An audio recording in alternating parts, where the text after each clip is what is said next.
Monsoon के आते ही विंध्य के रीवा और मऊगंज जिले के प्राकृतिक स्थल दमक उठाते हैं।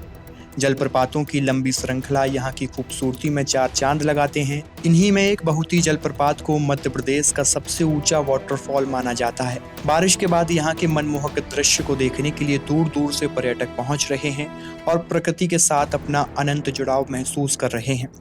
वैसे तो रीवा और मऊगंज को सिटी ऑफ वाटरफॉल कहा जाता है, क्योंकि यहाँ पर बहुती, चाचाई, क्योटी और पुरवा जैसे 4 वाटरफॉल की श्रृंखलाएं हैं और इन्हीं में से एक प्रमुख मध्य प्रदेश का सबसे ऊंचा जलप्रपात यानी बहुती जलप्रपात, जो कि रीवा जिले से 70 किलोमीटर की दूरी मऊगंज जिले पर स्थित है। यह बहुती जलप्रपात मध्य प्रदेश का सबसे ऊंचा झरना है। इसकी ऊंचाई 198 मीटर यानी 650 फीट है। यह जलप्रपात सेलर नदी पर स्थित है। यहाँ से आगे निकलकर आगे यह टमस में मिल जाती है। यहाँ की खूबसूरती देखने के लिए विंध्य के साथ ही प्रदेश और देश के अन्य कोनों से लोग खींचे चले आते हैं। उत्तर प्रदेश, बिहार या फिर अन्य प्रदेश के लोग यदि विंध्य आते हैं तो शायद ही हो जब बहुती जलप्रपात का बिना दीदार किए वे वापस चले जाएं। इस पिकनिक स्पॉट के आकर्षण को देखते हुए प्रशासन ने पिछले कुछ वर्षों में बेहतर इंतजाम किए हैं। दुर्घटना से बचने के लिए चारों ओर रेलिंग लगाई गई है। वहीं स्थानीय लोग भी बाहर से आने वाले लोगों का अच्छा सहयोग करते हैं।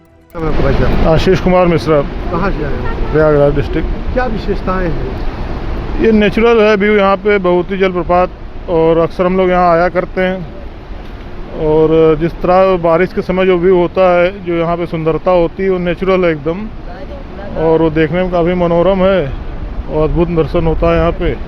और जैसा कि काफ़ी पर्यटक यहाँ पे आए हैं, मगर सुरक्षा की दृष्टि से इसको और अच्छा बनाना चाहिए सरकार को, हम ये सोचते हैं। सुरक्षा के पॉइंट ऑफ व्यू से और अधिक इसको सिक्योर करना चाहिए। जैसे यहाँ पे रेलिंगें बहुत पुरानी हो गई हैं, इन सबको देखना चाहिए। तो एक अच्छा मनोरम पर्यटक स्थल बन सकता है भविष्य के लिए इस सीजन में, तो इसको थोड़ा सरकार को देखना चाहिए। क्या नाम है? गौरव मिश्रा। तराई अंचल से आए हैं, पूरे परिवार के साथ आए हैं। अगर इसकी विशेषता ये है इस जलप्रपात की कि अगर रीवा को झरनों का शहर कहा जाता है तो उसमें इसका बहुत बड़ा योगदान है। यहाँ की जो आवाज़ आती है पानी की, कल कल, जब पानी ऊपर से नीचे गिरता है तो धुंध उठता है। ये मनोरम दृश्य लोग अब आते हैं और तस्वीर में कैद करते हैं। और जगह यहाँ मतलब यूपी, एमपी, बिहार और अन्य जगह से यहाँ लोग अपने परिवार के साथ एंजॉय करने आते हैं। और विशेषकर इस बरसात के सीज़न में जो ऊपर से पानी गिरता है और ऊपर नीचे से धुआं आता है, ये इसकी खूबसूरती में चार चांद लगा देता है। क्या सुरक्षा की दृष्टि से और सुरक्षा की दृष्टि से यहाँ पे ये रेलिंग लगाई गई है, बैरिकेडिंग लगाई गई है कि लोग जो है उधर ना जा पाए और सुरक्षित रहें। व्यवसायिक दृष्टि से क्या हालत बना है? व्यावसायिक दृष्टि से लोगों को रोज़गार मिल रहा है। यहाँ कुछ फुल्की वाले हैं, ठेले वाले भी हैं और उनकी भी रोजी रोटी चल रही है। नाम है आपका भाई? प्रियेश कुमार पांडे। कहाँ से? यही नई गढ़ी से। कौन सा ये वाटरफॉल? बहुती वाटरफॉल है। क्या विशेषताएं? विशेषताएं तो मध्य प्रदेश का सबसे ऊंचा झरना ये है, जो मध्य प्रदेश में कई झरने हैं और कई पर्यटन स्थल हैं, लेकिन उनमें से बहुती जलप्रपात सबसे ऊंचा झरना है। और यहाँ की मुख्य विशेषताएं यह है कि बरसात के मौसम में यहाँ हजारों की संख्या में मध्य प्रदेश और मऊगंज जिले की तो बात ही अलग है, अलग अलग प्रदेशों से, अलग अलग ज़िलों से लोग आते हैं और काफ़ी संख्या में यहाँ का जो मनोरम दृश्य है उस दृश्य को देखने आते हैं। प्रपात से जो पानी की नीचे जाता है और उससे फिर जो धुंध ऊपर आता है उसको देखने के लिए लोग आते हैं। काफ़ी अच्छा स्थल है, जितनी प्रशंसा आपसे की जाए वह कम है इस स्थल की। खासकर बरसात के महीने में जो भी यहाँ आता है उसका भरपूर लुत्फ उठाता है।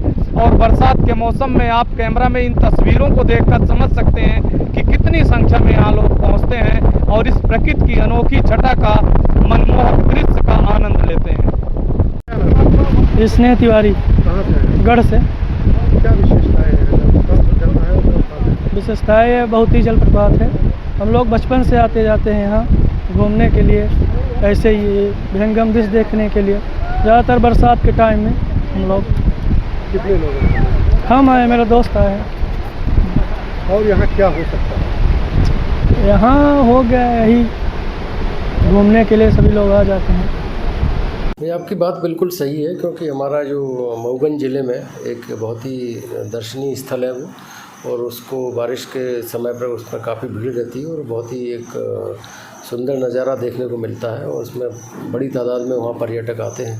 तो इसी को ध्यान में रखते हुए इस बारिश के सीज़न में और हमने अभी थाना प्रभारी और सभी हमारे जो राजपत्रित अधिकारी हैं उनसे हमने इसकी समीक्षा की कि हमें, और अभी कल कलेक्टर साहब से भी हमने बैठकर इसमें चर्चा की थी कि इसमें क्या क्या हम कर सकते हैं जिससे कि वहाँ पर कोई अप्रिय घटना ना हो और उसकी जो सुंदरता है, जो उसको सुंदरता को हम एक पॉजिटिव एस्पेक्ट में ही वहाँ पर उस स्थान को जाना जाए तो ज़्यादा बेहतर है, क्योंकि आमतौर पर उसमें बहुत सारी ऐसी अप्रिय घटना हुई हैं जिनको लेकर के वो स्थान जो है वो अपनी सुंदरता की बजाय बड़ी अप्रिय घटनाओं के लिए ज़्यादा पहचान बन गई है। उसको हम निश्चित रूप से इसमें हम काम कर रहे हैं और इसमें हम पब्लिक अनाउंसमेंट सिस्टम, वहाँ लाइटिंग की व्यवस्था, वहाँ पर सुरक्षा व्यवस्था और प्रशासन की ओर से भी इसमें कार्रवाई की जा रही है। तो हम निश्चित रूप से पूरी हमारा प्रयास रहेगा वहाँ किसी भी तरह की कोई भी छोटी से छोटी भी घटना वहाँ पर ना हो।